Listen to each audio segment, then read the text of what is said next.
Alô, galera, começando mais um de letra neste sábado.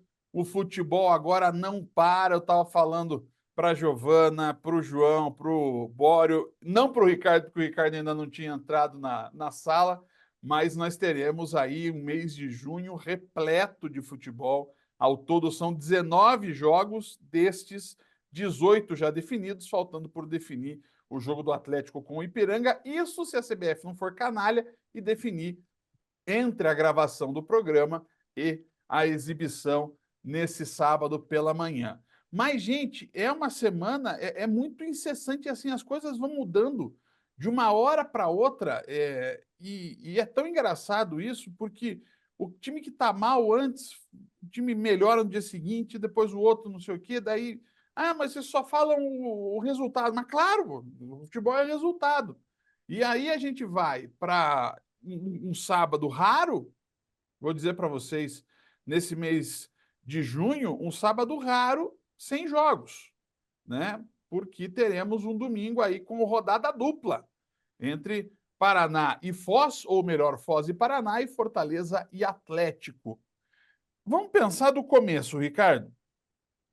O, o jogo do Paraná com o Foz, ele, na teoria, tem tudo para ser tão ou mais difícil quanto o do Rio Branco, né?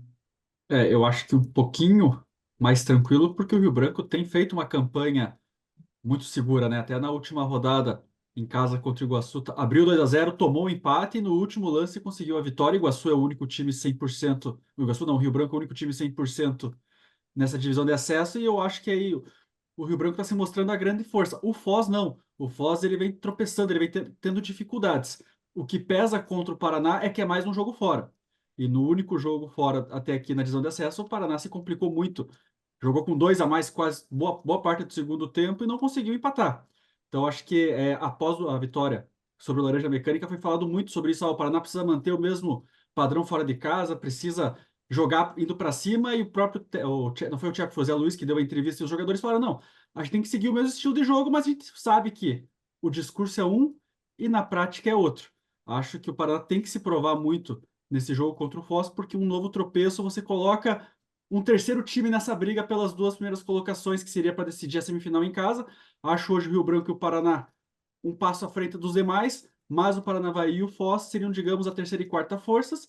E se você perde para o Foz do Iguaçu, que é quase um confronto direto, você pode não só complicar um primeiro ou segundo lugar, como até, de repente, uma segurança de ir para a semifinal. E o Paraná não pode nem pensar em não chegar entre os quatro primeiros para não ter mais um ano trágico como foi 2023. Não, daí a gente começaria a falar de uma situação, é, cara, se o Paraná não subir, assim, tudo pode acontecer no Paraná, tudo, né? Tanto que nos últimos dias teve até mais informações da Justiça, a juíza manifestou preocupação com a falta de ação do Paraná. Depois eu soube, e o Guilherme Moreira, nosso colega, também soube, que o Paraná tem propostas pela SAF já em mãos. Tem muito a ver com Carlos Werner, tudo que a gente sempre sabe. Mas, Bora, eu vi o Foz no sábado passado contra o Paranavaí. O Foz é treinado pelo Zé Roberto, que treinou São Joséense no passado, que treinou o Cianorte esse ano. E ano passado o Zé Roberto foi muito bem. Mas esse ano ele deu aquela entrevista absolutamente inoportuna, né, dizendo que ia poupar contra o Corinthians, pensando no Paranaense. Foi demitido no meio das quartas de final, né, Ricardo? Foi isso, né? Isso. Depois da ida do jogo com o Curitiba, Depois né? do 4-0 lá pro Coritiba em Cianorte, que já tinha vindo a eliminação pro Corinthians, vinha tropeçando, né? Tanto que o Cianorte chegou Já a estar estava entre sem os ganhar, quatro né? primeiros, tava, e daí terminou em sétimo, em sexto ou sétimo essa primeira fase, mas ele vinha assim, acho que de uma vitória em 6 jogos. E aí tomou um 4-0 do Coritiba em casa, viu que a classificação já estava fora, o Cianorte trocou o comando técnico. E ele não estava no banco no sábado, estava o Antônio Costa, que é o auxiliar dele, mas eu achei o Foz bem desorganizado, boy. Achei o Foz desorganizado, jogava com três zagueiros, mas tomou gol entre os zagueiros o jogo inteiro, sabe? O Paranavaí foi muito seguro ao controlar o jogo. E aquela coisa, né, Christian? O Foz começou o campeonato como se fosse o bicho-papão, né? Enfiando 7-0, já falou assim, nossa, esse vai ser candidatíssimo ao título, né? Exatamente. E depois já começou, aquilo que o Ricardo falou, oscilou demais o Foz, né? Então, o, o Paraná teve aí 3 jogos em casa, venceu os 3, perdeu para o Rio Branco fora, e aquela coisa, tem que vencer o Foz, não só pela questão de a primeira vitória fora de casa, mas aquilo, como o Ricardo comentou, é para não deixar mais um time chegar nesse grupo, para você já deixar um concorrente lá para trás. Não deixar criar gordura aí para depois incomodar lá na frente, né? Agora, o Giovana, não dá para a gente não falar dessa questão da torcida do Paraná, né? O estádio lotado, mais uma vez, no jogo contra o Laranja Mecânica. É muito estranho o nome desse time, meu Deus do céu. Você pensa que está É, jogando a Holanda, né? Mas um Paraná, 3 jogos, média de, Ricardo, 26 mil? Foram 37 na Liga Arena, 24 no Couto e 15 na Vila Capanema. 76. Então 25 e 20, pouquinho. quase 26. É impressionante, né, Giovana? impressionante. A torcida, ela tá. As torcidas, eu costumo dizer que as torcidas aqui do Paraná, elas têm essa garra, assim, né? Sempre vão no estádio, sempre apoiam seu time. Isso é muito legal. E a torcida do Paraná tá levando força, né? Do jeito que eles podem, indo lá no estádio, torcendo, tá trazendo força pro time para ver se consegue melhorar a situação. Isso é uma forma, né, deles apoiarem o time que eles amam. E isso é muito legal. Eu acho que a torcida influencia bastante, assim, no jogo, ali no emocional mesmo ali dos atletas que estão naquela pressão, influencia bastante. Eu acho muito importante a torcida. O que a Giovana falou tem a ver, né, João? Porque no jogo de sábado, meio que a torcida meio que levou o Paraná para ganhar o jogo, né?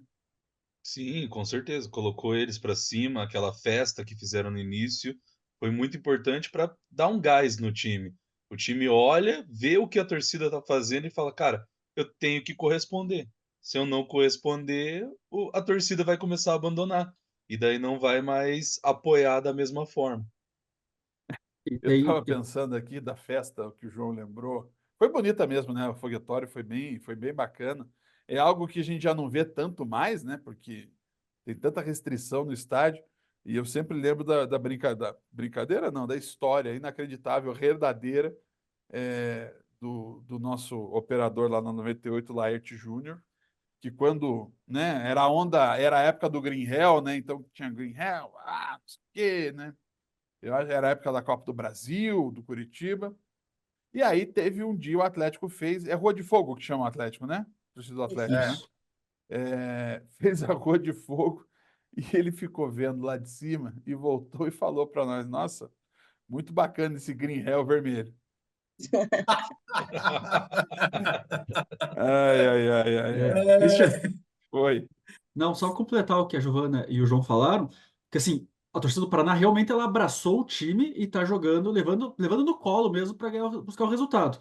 Porque se fosse assim em outros anos, não digo o Paraná nessa crise que tá, que acho que é isso que influenciou a torcida, mas um jogo de primeira divisão do Paranaense Não, contra um ano PSTC da passado. vida. É que ano passado ainda estava sem torcida, aquela questão de achava que ia subir fácil, mas eu digo um ano normal. Não teriam 15 mil pessoas num jogo de sábado à noite na Vila Capanema do Campeonato Paranaense contra um time de pouca expressão. E se o Paraná tivesse atuando da forma que atuou, a torcida ia cobrar, a torcida ia vaiar e não ia empurrar, porque o Paraná conseguiu o resultado do segundo tempo. Ele dominou o jogo, ele podia ter feito mais gols, mas ele arrancou 1-0 na base da vontade, na base da raça, porque o time não jogou bem e a torcida não desistiu. Eu acredito que se o Paraná tivesse empatado com o Laranja Mecânica, já ia dar uma esfriada nesse ânimo. Mas acho que a torcida foi primordial para o Paraná somar 3 pontos, porque se fosse em outros tempos, era 5, 4 mil pessoas, os de sempre na Vila Capanema, e para o intervalo já baixo de vaias. Se bem que eu acho, vou dizer para vocês. Deixa eu arrumar que parece que eu estou sentado no chão aqui. Deixa eu arrumar minha câmera. Não mudou nada. O, o, eu acho que o Paraná subindo, eu acho que ano que vem vai ter a mobilização muito parecida, sabe? Vai. Pro retorno e Vai. tal. Acho que o Paraná, se voltar, tem chances aí de brigar por melhor média de público com Atlético e Curitiba, mas certamente com maior taxa de ocupação. E lógico, mas também, né, não vai ter essa vantagem que teve no jogo contra o Laranja Mecânica e possivelmente vai ter contra o Patriotas também, de ter todo o espaço reservado para si, né, sem espaço do visitante. Mas tá aí, né? Vai ser a metade dessa segunda divisão, passa voando. E eu queria ver com vocês um sim ou não. Rapidinho, um sim ou não. Faz tempo que não faz um sim ou não. Vou começar com o João. Bruno Silva é uma boa para o Paraná Clube? Sim ou não? Sim. Giovana, sim ou não? Sim. Ricardo, sim ou não? Sim. Bório, sim ou não? Sim. Eu não vou nem discutir com vocês, né? Mas é a Cristiano, tal sim ou história, não? né? O Ricardo, o Bruno Silva, para uma Série B do Paranaense, eu acho que sobra, inclusive, né? Eu acho que ainda ele tem ritmo para isso, né? Se fosse para jogar uma Série B de brasileiro, não daria, por exemplo. Tanto é que ele estava no Joinville que está aos trancos e barrancos, foi mal no Campeonato Catarinense, então ele está numa fase final de carreira. Não sei nem se vai ano que vem entrar jogando, porque já está com 37 anos. Acho que viu uma oportunidade no Paraná de jogar mais um tempo, ou de repente mostrar potencial e conseguir uma vaga num time de Série C, Série D para esse ano. Exato. Mas acho que assim, para a divisão de acesso, é um cara que traz muita experiência. O time do Paraná peca nesse sentido. Teve nos últimos anos o Felipe Goleiro, que eu acho que era o cara que trazia essa experiência de Libertadores, títulos nacionais. O Bruno Silva chega para ser o cara para tentar dar uma organizada ali no meio-campo e não sei se vai ter ritmo de jogo para jogar contra o Foz, mas se não for contra o Foz, logo depois contra o Iguaçu é para ser titular até onde o Paraná for nessa divisão de Não, ele acesso. tem que jogar. Se você pensar nele no jogo, no jogo da semana seguinte, que é o do Iguaçu, lá em União da Isso, Vitória, é, o Bruno Silva tem que jogar 6 jogos, né? Que é até a semifinal. sim. Final ele nem precisa jogar bem, porque subindo, ser campeão ou não, aí é uma contingência, claro que todo mundo vai querer ser campeão. Mas ele precisa jogar bem 6 jogos, né? Os 4 da fase, mais os 2 da semifinal. Falando em jogar bem, gente, o Atlético, olhando já para o brasileiro. E o brasileiro, gente, a agenda do Atlético em junho, Ricardo, ele é muito pesada no Brasileirão. Ele é muito pesado.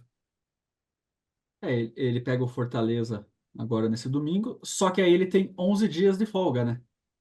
Que eu acho que vai ser o período ideal para depois vir essa maratona aí, depois que, se eu não me engano, na ordem é Criciúma, Flamengo e, Botafogo. e Botafogo, né? Ou é Flamengo, Criciúma e Botafogo, agora fiquei na dúvida. É Flamengo e Criciúma. Botafogo. É Cristiúma É, antes. Cristiúma antes. então, e são 2 jogos em casa, né?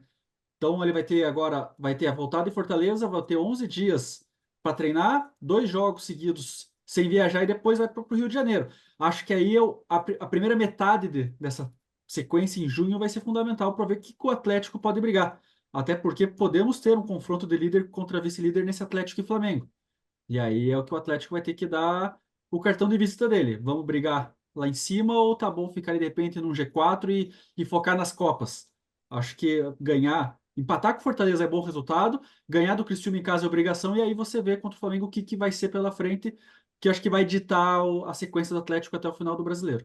Ô, Bório, fala para nós do Eric Pulga aí, que você viu bem mais do que a gente. Jogador que parece que vem pro Atlético na janela. Cara, é um jogador assim que, digamos, como é que eu posso definir Olha a ele? animação do Bório para descrever o Eric Pulga. Já dá para ter uma ideia.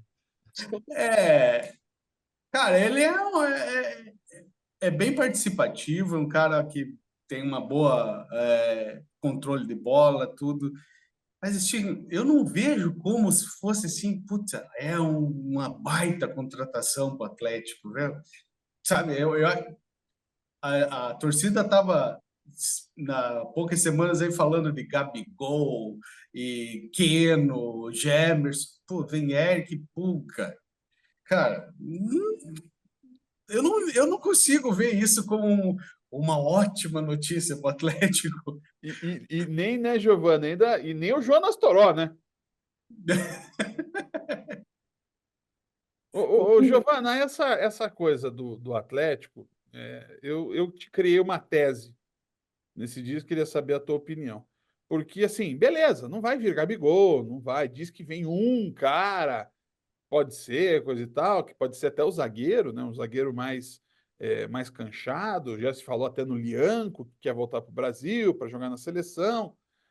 Mas, assim, não precisa vir o Gabigol. Mas o Atlético já trouxe o Marco Ruben, né? Não precisa vir o Oscar, se bem que o Oscar está aí no mercado, né? Não precisa vir o Oscar, mas poderia vir o Lúcio, né? O Atlético já trouxe jogadores de primeiro nível que não eram tão caros assim, né? Sim, sim. O Atlético, ele trouxe também, ele também, é, eu vejo que a partir do momento que o jogador entra no Atlético, parece que o Atlético tem essa fama também, né, de treinar bem os goleiros, mas eu vejo que a partir do momento que o jogador, ele entra no Atlético, parece que ele faz um boom, assim.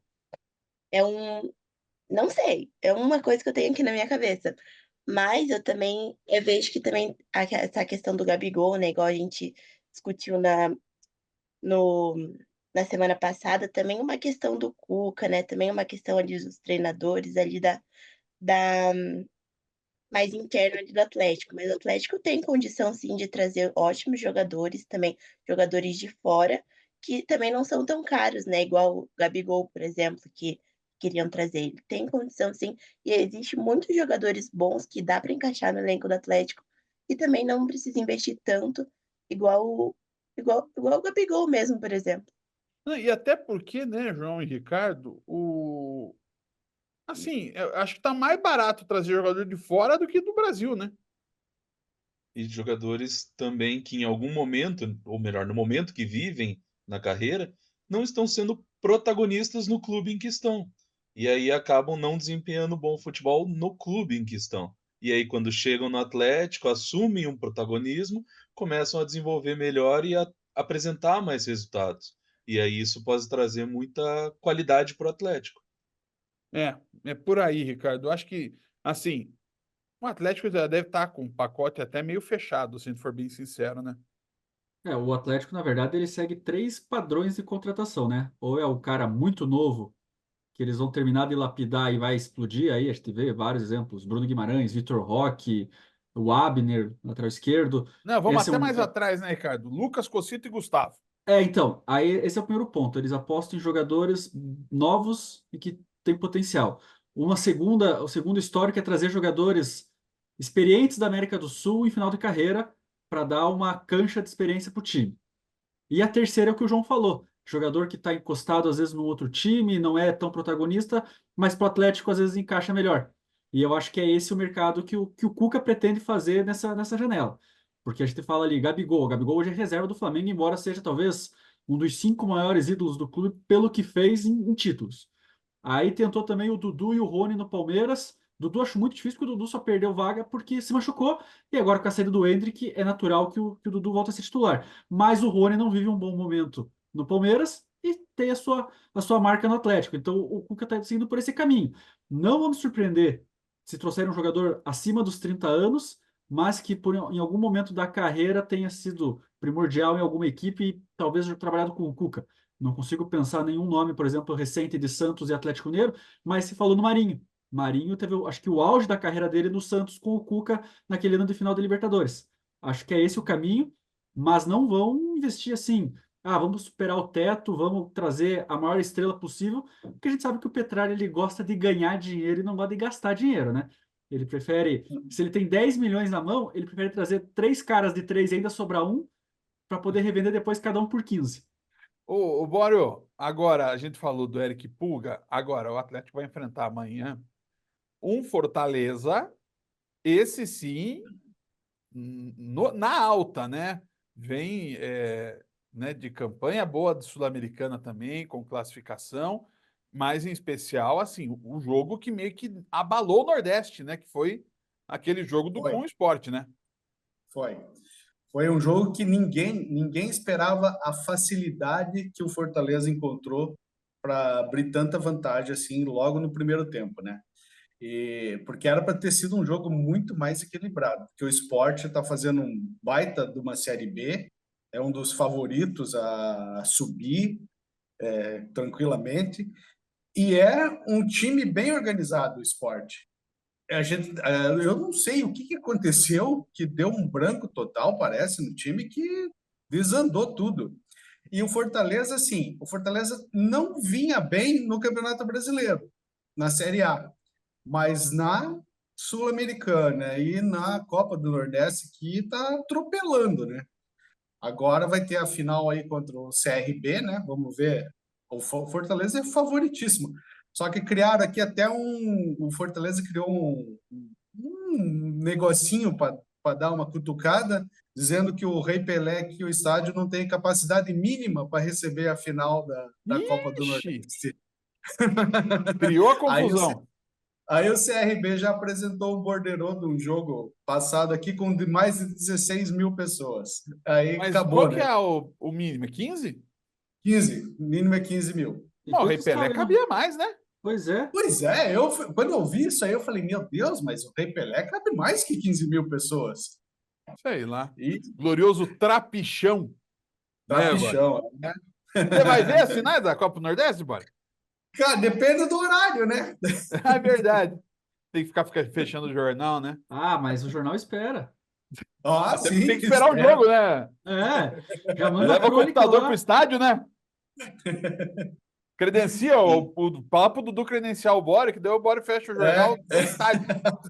Aquele Informação aqui, 5G ó. gostoso, né, João? A capacidade do Rei Pelé é 19.105. Então olha, cabe o jogo. pô, Cara, mas não é possível, esse estádio já entrou 40 Para mil mim, pessoas. é isso que eu ia falar. Que maluquice, viu? É que nem a Vila Capanema, já coube 25 mil pessoas na Vila Capanema. é, Ontem, vai no pôr, sábado. vai pôr 25 mil hoje lá para ver. Ah, mas é que, né? Fica todo mundo. Como até contou o Iraptã esses dias na banda B, quando liberaram a Vila Capanema para 20 mil pessoas para o Paraná em 2007, né? E que depois esse laudo valeu para o Atlético jogar contra o Santos, né? Naquele ano da Liga Mundial. Foi isso, né? Foi Foi. no ano da Liga Mundial, né? Aham. O Atlético É, teve que. o Iraptã falou que eles contaram a turma do amendoim. Então era. Pô, tinha, na conta do Paraná tinha 6 mil pessoas em pé para acompanhar o jogo. O Bório falou do esporte, e antes de falar do jogo do Curitiba, eu só queria a gente fechar isso. Falou-se muito, Ricardo, nessas últimas semanas, em especial depois do jogo do Curitiba da segunda-feira contra o Operário, falou-se que tem um grupo de 7 times, né? Que no começo dessa rodada da Série B, pela ordem, eram Santos América, Goiás, Avaí, Ceará, Sport, Coritiba. 7 times. São esses, Ricardo, que vão lutar? Então, eu acho que o pessoal está muito empolgado com o Avaí. Porque se a gente lembrar do Concordo. confronto do Coritiba com o Avaí estava na zona de rebaixamento com 1 ponto. Trocou o técnico, chegou o Gilmar Dalpozo Ganhou e 3, né? ganhou 4. Então. Então, assim, ele deslanchou, mas será que o Avaí vai manter esse embalo realmente? A gente viu no jogo contra o Coritiba que o time do Avaí é limitado. O Ceará, para mim, também. Esse ano ele está tropeçando demais. Eu não acho o Ceará, nesse momento, forte candidato. E o Coritiba, eu acho que depende muito do que ele vai resolver para a sequência do ano. Porque a gente falou, 2 jogos com o James, foi ficando 3, foi ficando 4, teve aquele período de 10 dias e nada, e foi indo, e até agora a gente não sabe se o James é interino, se o James vai ser efetivado ou se o Coutinho vai buscar um novo treinador.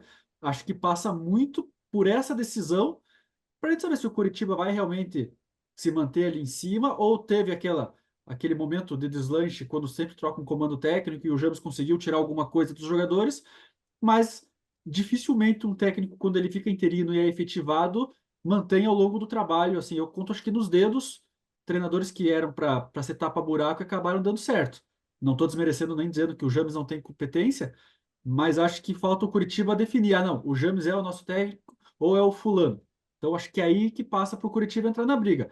Agora, Santos, América Mineiro, Goiás e Sport, para mim, são realmente 4 candidatos. Não sei se os 4 vão subir, porque tem o Curitiba que a gente pode colocar nessa briga, e sempre surge uma surpresa no meio do caminho. Nós não estamos nem no. Acho que estamos fechando agora um quarto da Série B, tem muito chão ainda. Sempre surge um time inesperado, a gente pode ver nos últimos anos que não são só os favoritos que sobem, mas acho que é por aí. Nós temos 5, 6 times que podem brigar pelo acesso nesse momento. A gente está vendo o Mirassol querer ser esse intruso, né, nessa briga de Mas o Série Mirassol B. perdeu para o Amazonas, né? Mas o Amazonas também jogou do Santos, né? É. Amazonas que está aí na agenda do Curitiba nesse mês de junho também. Agora, Ricardo, aí o Curitiba perde, né? Vinha da melhor atuação no ano contra o Operário, mas perde o jogo de ontem lá em Fortaleza.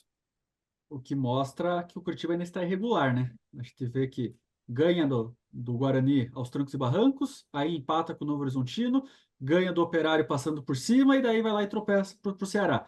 Então você vê que o Curitiba ainda está se encontrando, acho que precisa de alguns ajustes, tem um compromisso contra o Ituano em casa que é obrigação vencer, Ituano não vem bem no campeonato, Mais acho que ainda, né? exatamente. Porque se você ficar ali no meio da tabela, chega uma hora que você desgarra do pelotão de cima. Curitiba não pode nunca pensar em ficar abaixo do 8º lugar e sempre 2, 3 pontos no máximo do G4, porque tem um confronto direto, você consegue se recuperar. Acho que a derrota para o Ceará não tem tanto impacto, porque o Ceará jogou em casa, estava à frente da tabela e é um candidato a subir. Claro que você perder um confronto direto sempre te complica, mas não é um resultado desastroso. Mas precisa mostrar a reação já contra o Ituano para seguir ali perto e também decidir o seu futuro, o que o Curitiba quer de fato, já que o foco é o G4, tem que se estabilizar e não pode nem pensar, depois de perder fora de casa um confronto direto, não pontuar jogando diante da torcida. Muito obrigado a todos, gente, que estão nos seguindo, que estão nos acompanhando, Giovana e João, que estão aí no nosso time, esse time que fez a audiência do site, a audiência dos canais nas redes sociais, site, digo YouTube, tá, gente? Aumentar de forma brutal, graças ao trabalho desses meninos, não só o trabalho que aparece, né, como o João e a Giovana aqui, mas em especial o trabalho que eles estão fazendo de avaliação, de estudo de casos, é uma coisa bem legal que a gente está fazendo, cara, porque o conglomerado ele precisa crescer e está crescendo com a força desses jovens. Pessoal, até semana que vem que tem mais de letra. Um abraço. Um abraço. Valeu, povo.